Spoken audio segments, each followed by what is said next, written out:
In the 1967-1968 season, Leeds United actually beat Chelsea 7-0 in the league.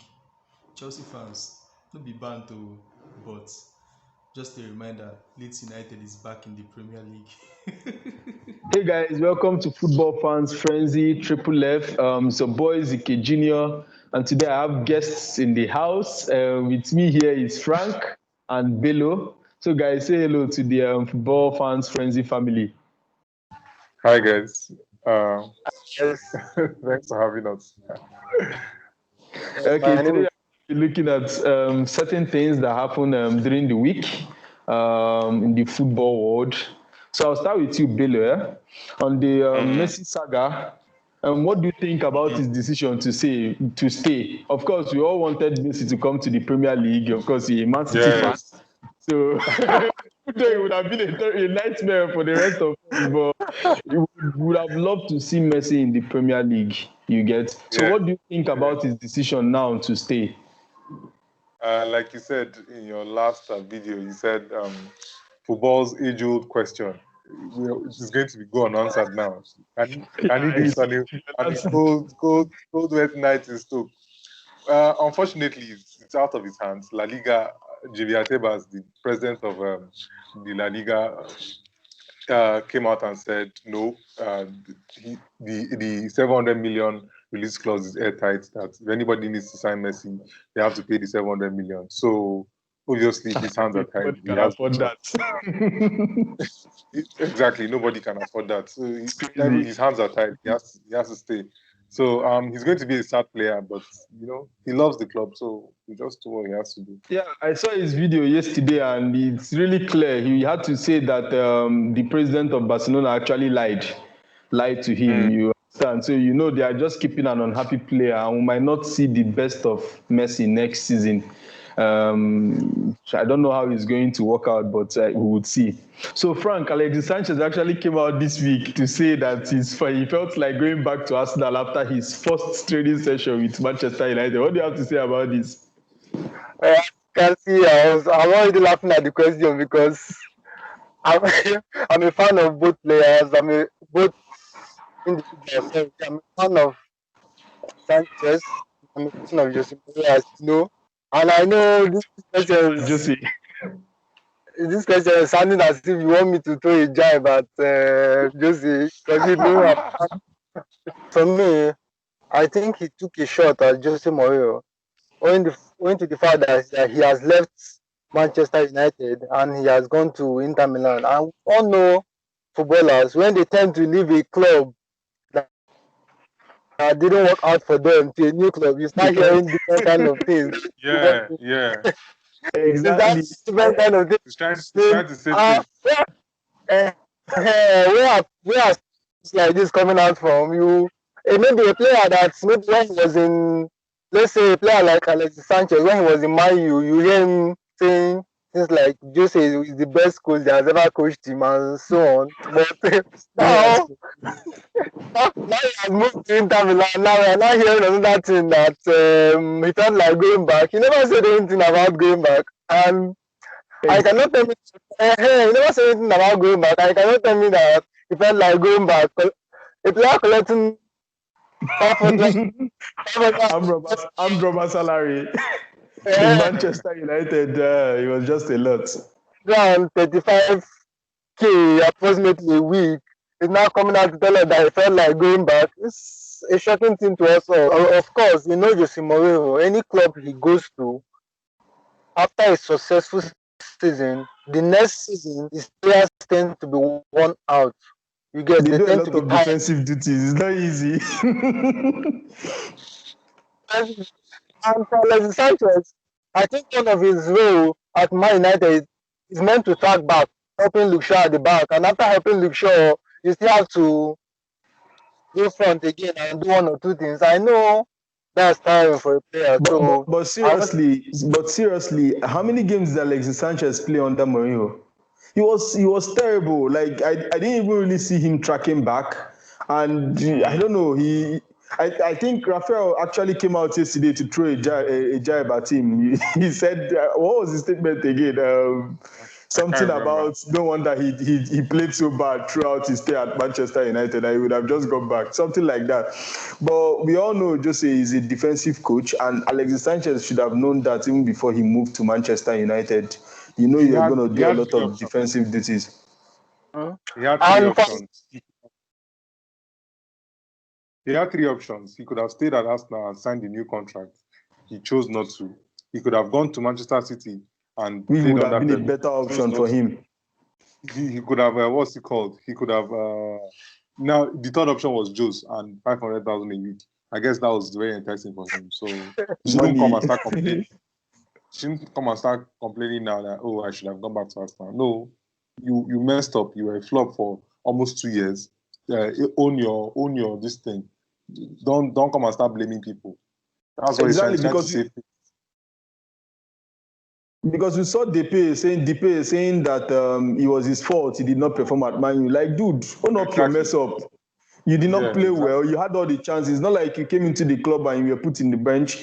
You had a starting 11 shirts, and for every single game you played, you were poor. So I don't think he cannot blame it on anybody. And he has to be. I see where you're coming from.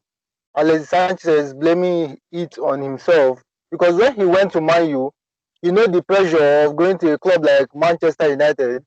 You know, going to a club like Manchester United. I was given the number 7 shirt.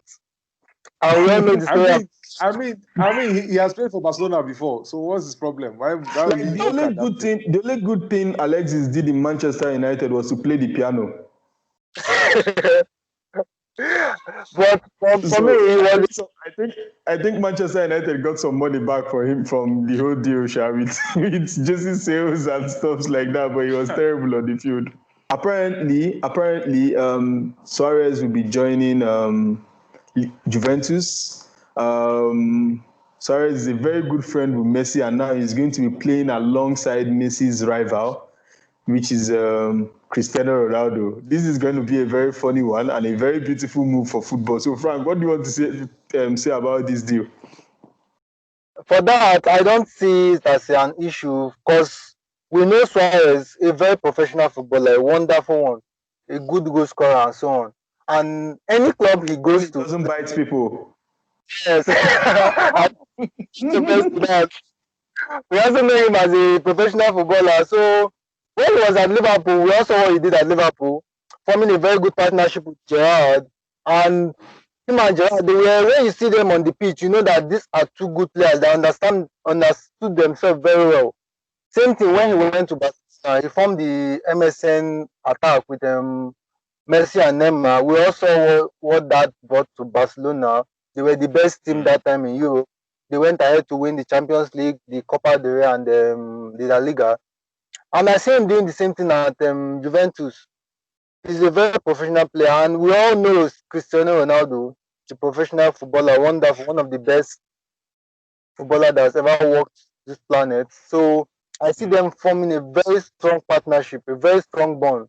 Of course, it's going to be difficult at first. You get why it's going to be difficult, because of the fact that it's going to be Messi, because their friendship was more than just friendship on the pitch.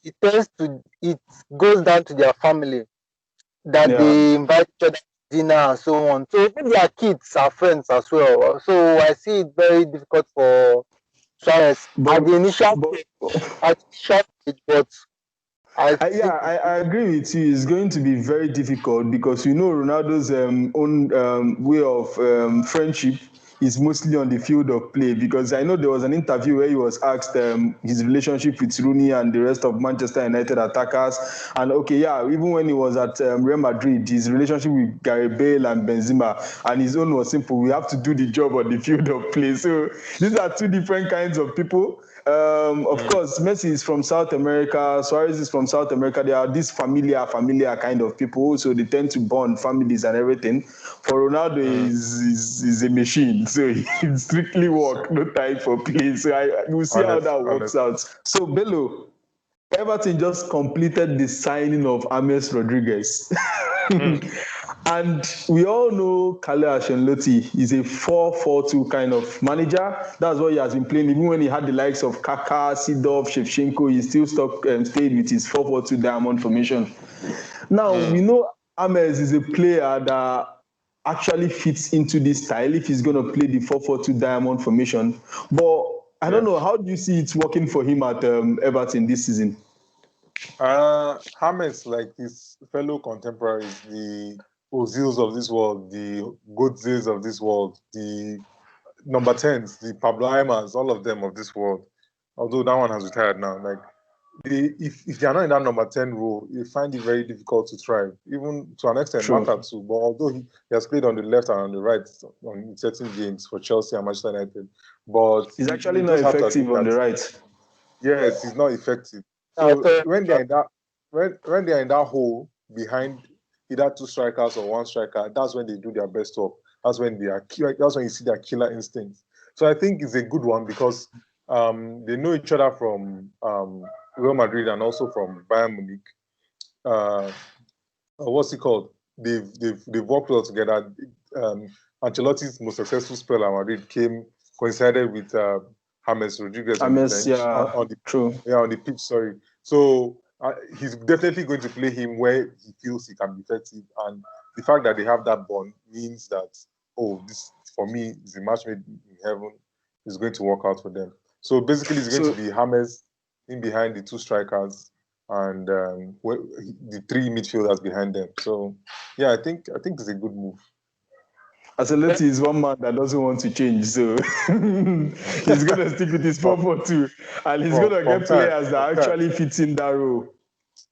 I know you have your reservations on Ancelotti, but that's a topic for another day, probably when the season starts. Okay. Well, let's see how it goes. Well, for me, James Rodriguez, wonderful footballer, but coming to the EPL, I don't see him thriving because as Bello said, he's a typical number 10. If you don't play him in that number 10, he cannot play anywhere in the football field. And we all know how the EPL is. You tend to work hard, there's running here and there, and we know James Rodriguez as a very light footballer. He's so good with the ball, but without the ball, yes, he doesn't contribute anything. And for you to thrive in EPL, you have to be good with the ball and without the ball. So I don't see him thriving so much at Everton. Okay. So yesterday, Chelsea actually announced the Kai Havertz deal. Bello, what do you think about this? I think Kai Havertz actually fall into that position of those number 10s. They do well at number 10s, but the only good thing about Kai Havertz is that he can also operate from the wing. So he gives Chelsea some kind of options. How do you see him fitting into that Chelsea's 11? Honestly, it's going to be very difficult. I don't know what Frank Lampard is thinking about, like what formations he wants to use, because integrating six. Okay, they say they are going to loan out Malang Sarr. Okay, so let's say you bought five star boys, 5 very, very good players. You brought them in, and obviously they will all want to start. It's going to be very difficult because when you look at it, Ziyech is also on that team. Ziyech is kind of similar to Havertz. They like to operate in the same areas, down the right and all that. But Havertz is more goal-oriented. He likes to, that's what makes him different from all these other number 10s. He likes to move, I think he's seen that, football has moved past these traditional number 10s. I've seen him play as a false 9 before. Their match against Rangers in the Europa League, he played as a false 9. I've seen him play deeper in midfield because he's 6'2". He has the physique to actually be like a dominant midfielder. So I think it will just be interesting. I honestly cannot pinpoint where Lampard is going to use him. So, but I do feel like Havertz will thrive because of his ability to play in different positions. But I'm really worried about Ziyech. I think he might struggle. I really think he might struggle. Ziyech is very, very brilliant. Like he's brilliant with the ball. Like he's a dead ball specialist. He can pick a pass.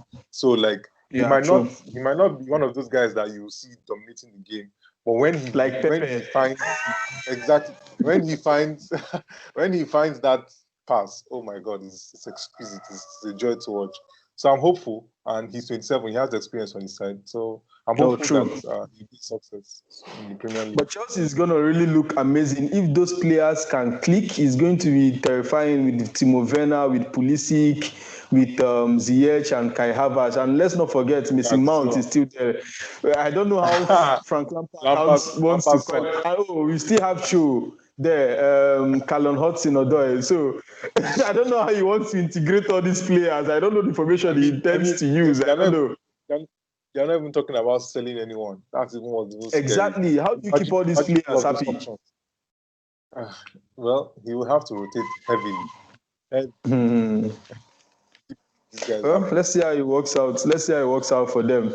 Another signing this week for Manchester United, their first signing this summer, Donny van der Beek. Frank, how do you see him fitting into Manchester United, especially in the midfield that already has Paul Pogba and Bruno Fernandes?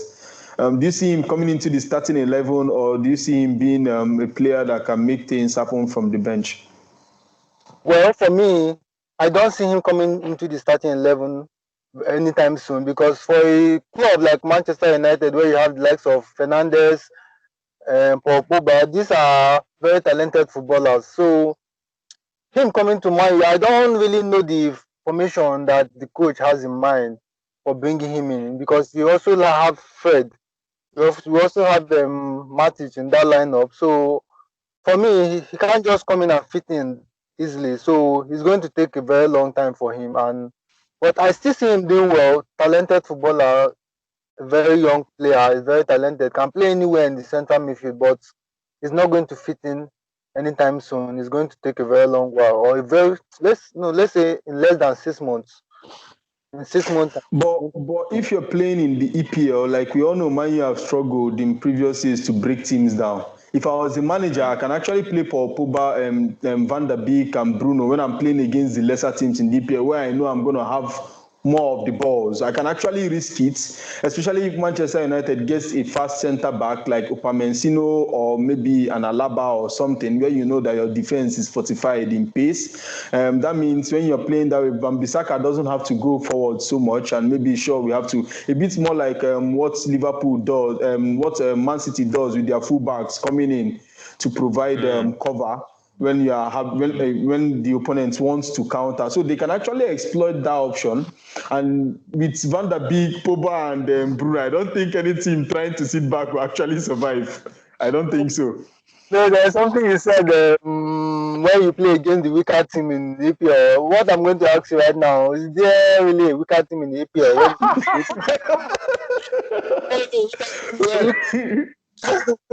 Is there really a weaker team in the EPL? Well, because I don't know how it's going to happen. I don't know how it's going to happen. It's going to be a very big risk to play three of them in the midfield. Van der Beek can actually put in some defensive shifts, but he's not a defensive midfielder. Pogba is not a defensive midfielder either. So who is going to provide the cover? Or maybe Ole can actually decide to exploit the 4-4-2 formation if they cannot get Sancho. It will be a very good formation for him. You can just unleash Martial and Rashford up front, or with or Greenwood to pair with any of them. Then have Bruno and Van der Beek and Pogba as box-to-box midfielders, which is their preferred role. Then have a Matic or somebody that sits behind them, or a Fred that will sit behind them. I think that can actually work if they don't get Sancho. If you can find the right balance, then it's okay. But I think he'll basically be covered for Bruno Fernandes for now. Yes, but for that formation, because Man United have issues of them. Mm. Yeah.